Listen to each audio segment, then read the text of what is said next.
आज की वीडियो काफ़ी इम्पोर्टेंट वीडियो है और आज हम बात करने वाले हैं भारत डायनेमिक लिमिटेड की। हम बात करेंगे बीईएल यानी भारत इलेक्ट्रॉनिक लिमिटेड की और हम बात करने वाले हैं सबसे इम्पोर्टेंट अपडेट यानी कि हिंदुस्तान एरोनॉटिक लिमिटेड की। जानेंगे कि कौन सी बड़ी खबर निकल के सामने आ रही है 4 फरवरी 2026 को लेकर, कौन कौन सी वो अपडेट है जो अब हमें ध्यान रखकर चलनी है, क्योंकि अब जो आने वाला टाइम है 5 फरवरी, 6 फरवरी, 7 फरवरी, इन डेट्स में हमें कुछ बड़ी हलचल इन तीनों कंपनीज में देखने को मिलने वाली है।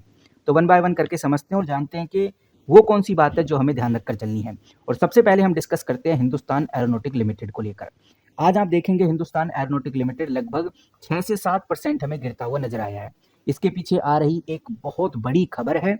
असल में देखने में ऐसा आया कि जो बिजनेस स्टैंडर्ड की जो रिपोर्ट है, इस रिपोर्ट के अंदर एक इम्पोर्टेंट आर्टिकल पब्लिश किया गया जिसमें साफ लिखा था कि जो एचएएल है वो एएमसीए बिल्ड नहीं करने वाला, यानी कि ये जो एचएएल कंपनी है, हिंदुस्तान एरोनॉटिक कंपनी, अब एएमसीए सैटल फाइटर जेट नहीं बनाने वाली और ये कॉन्ट्रैक्ट किसी प्राइवेट कंपनी को दे दिया जाएगा, चाहे वो टाटा हो, एलएनटी हो या कोई अदर कंपनी हो, जिसकी वजह से हमें एचएएल के अंदर एक भारी डाउनफॉल आज देखने को मिला। लेकिन आज की रिपोर्ट के मुताबिक एचएएल के द्वारा भी, एचएएल की मैनेजमेंट टीम के द्वारा भी एक बड़ी अपडेट आ चुकी है।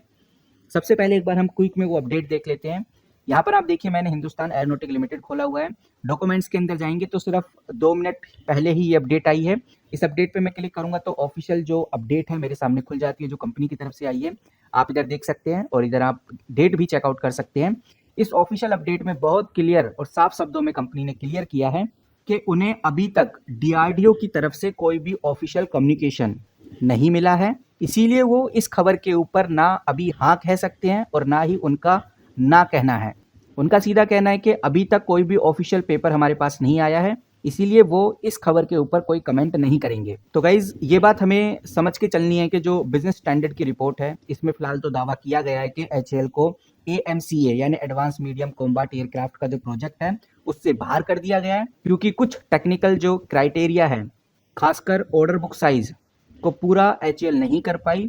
और रिपोर्ट के मुताबिक ऐसा बताया जा रहा है कि अब ये जो मुकाबला है सिर्फ प्राइवेट प्लेयर जैसे टाटा हो गया, एलएनटी हो गया या कल्याणी जैसे बड़े प्राइवेट प्लेयर हो गए, इनके बीच में ही रहने वाला है। इतना ही नहीं गाइज, एक्सचेंज के द्वारा ये भी पूछा गया है कि भाई इस खबर से कंपनी के ऊपर क्या असर पड़ेगा, मटेरियल इम्पैक्ट क्या पड़ेगा। तो इसके जवाब में भी एचएएल ने बहुत क्लियरली बोला है, असर तभी पता चलेगा जब ऑफिशियली लेटर आ जाएगा। फिलहाल हमारे पास अभी कोई ऑफिशियली लेटर आया नहीं है, यानी कि हम कह सकते हैं कि एचएएल ने फिलहाल अभी नुकसान या फायदे की जो बात है उसको टाल दिया है। लेकिन एक बात तय है कि इस खबर के आते ही एचएएल के स्टॉक्स में हमें भारी गिरावट देखने को मिली और यहाँ पर जो इन्वेस्टर्स हैं उनको इस बात का डर है कि अगर देश का सबसे बड़ा 5th generation fighter jet project HAL के हाथ से निकल गया तो इनका जो ग्रोथ है, यानी एचएएल का जो ग्रोथ है, वो बहुत स्लो हो जाएगा। इसीलिए एचएएल का जो स्टॉक प्राइस आज सुबह से 6 से 8% के डाउनफॉल में हमें देखने को मिला। वहीं जो प्राइवेट प्लेयर्स हैं जैसे एलएनटी लगभग 1.5% के आसपास बढ़ता हुआ नजर आ रहा है। भारत फोर्ज है लगभग 2.5% के आसपास बढ़ता हुआ नजर आ रहा है, क्योंकि दावा ऐसा किया जा रहा है कि भाई अगर एचएएल के हाथ में प्रोजेक्ट नहीं लगेगा तो इन प्राइवेट कंपनीज के हाथ में प्रोजेक्ट लगने वाला है। तो ओवरऑल यहाँ पर हमें ये समझना बहुत जरूरी है कि जो हिंदुस्तान एरोनॉटिक लिमिटेड कंपनी है, वायरल रिपोर्ट के मुताबिक एक नया रूल फिलहाल अभी सरकार के द्वारा निकाला गया है, वो है ऑर्डर बुक को लेकर। सरकार ने बहुत क्लियर किया है, जिन कंपनी का ऑर्डर बुक उसके टर्नओवर से 3 गुना ज़्यादा होगा तो उसको डिस्क्वालीफाई कर दिया जाएगा। और एचएएल के केस में ये जो ऑर्डर बुक है लगभग 8 गुना यानी 2.5 लाख करोड़ है। इसीलिए एचएएल फिलहाल अभी रेस में पिछड़ रहा है और सरकार ने पहले ही बोल दिया था बजट में कि हम इस बार प्राइवेट कंपनीज को मौका देना चाहते हैं ताकि वो अपने कंपटीशन को आगे बढ़ाएं और काम भी जल्दी हो सके। फिलहाल एक बात तय है कि एचएएल का जो मैनेजमेंट है, एचएएल की जो ऑफिशियल टीम है, उन्होंने हार नहीं मानी है, वो ऑफिशियल न्यूज़ का वेट कर रहे हैं। लेकिन जो इंडियन स्टॉक मार्केट है, मार्केट के जो इन्वेस्टर्स हैं, उन्होंने एचएएल की इस न्यूज़ को पहले से ही एज्यूम कर लिया है और वो मान के चल रहे हैं कि एचएएल बाहर हो जाएगा। यही रीज़न है कि आज एचएएल में हमें 6 से 7% का डाउनफॉल देखने को मिल रहा है। तो देखते हैं कि भाई आगे हमें ऑफिशियली क्या अपडेट देखने को मिलती है। फिलहाल एचएएल को लेकर यही अपडेट है। दूसरा गाइज, अगर आप इधर स्क्रीन पे देखेंगे, मैंने टाइम्स ऑफ इंडिया खोला हुआ है। डीआरडीओ को लेकर भी एक शानदार खबर हमें देखने को मिल रही है। ये खबर है 4 फरवरी 2026 यानी कि आज की ही ये अपडेट है।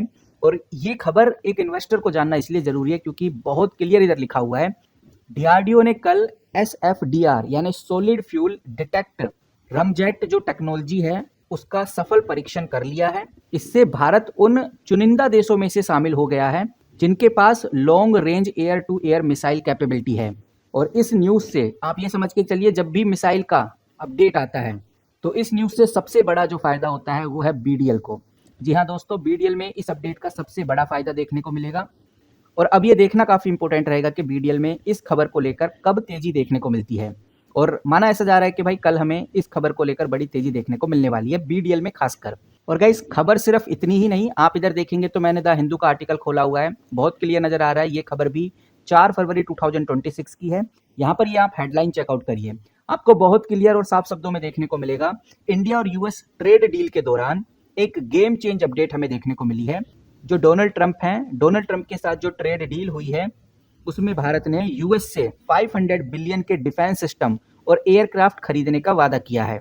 इससे दो बड़ी कंपनीज को सबसे ज्यादा फायदा होगा, पहला एचएएल, दूसरा अदानी डिफेंस, जिन्होंने इटली के लियोनार्डो के साथ हेलीकॉप्टर डील भी साइन की है।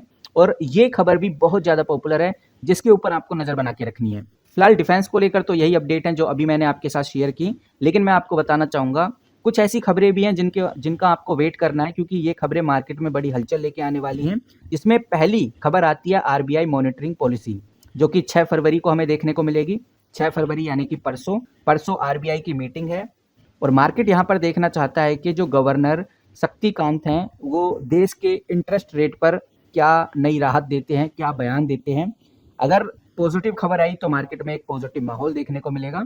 तो इस खबर का इंतजार सबको है, हर इन्वेस्टर परसों का इंतजार कर रहा है। सिर्फ इतना ही नहीं, एक खबर और है जिसके ऊपर आपको नजर बना के रखनी है, क्योंकि इससे ओवरऑल ग्लोबल मार्केट में आपको बड़ा इंपैक्ट देखने को मिलेगा। ये खबर है यूएस और रसिया की जो न्यूक्लियर ट्रीटी है जो खत्म होने वाली है, उसकी लास्ट डेट 5 फरवरी है, जो कि है कल यूएस और रसिया की न्यूक्लियर ट्रीटी खत्म हो रही है। और अगर इसके बीच में कोई ग्लोबल टेंशन बढ़ती है तो ग्लोबल लेवल पे डिफेंस स्टॉक्स और तेजी से भागने वाले हैं। इन डिफेंस कंपनीज के ऊपर आपको इसीलिए भी नजर रखनी चाहिए, क्योंकि यूएस और रसिया के बीच में जो संबंध है वो इतने अच्छे अब रहे नहीं है। तो देखते हैं कि न्यूक्लियर ट्रीटी को लेकर क्या अपडेट हमें देखने को मिलती है। तो इंडियन स्टॉक मार्केट के हिसाब से देखें तो अभी के टाइम पे निफ्टी 50 पॉजिटिव है, सेंसेक्स पॉजिटिव है, निफ्टी बैंक भी पॉजिटिव है, सिर्फ निफ्टी आईटी हमें नीचे गिरता हुआ नजर आ रहा है। फिलहाल Indian stock market wait and watch के मोड में है। और डिफेंस कंपनीज में अभी हाई वोल्टेज की तेजी आ सकती है, ऐसी उम्मीद जताई जा रही है। और जो आईटी कंपनीज हैं इनसे अभी थोड़ा दूर रहना ही बेहतर रहेगा जब तक यूएस मार्केट स्टेबल नहीं हो जाता। फिलहाल यूएस मार्केट में काफ़ी ज़्यादा अनसर्टेनिटी हमें देखने को मिल रही है। अब देखते हैं कि कल हमें क्या सिचुएशन देखने को मिलती है।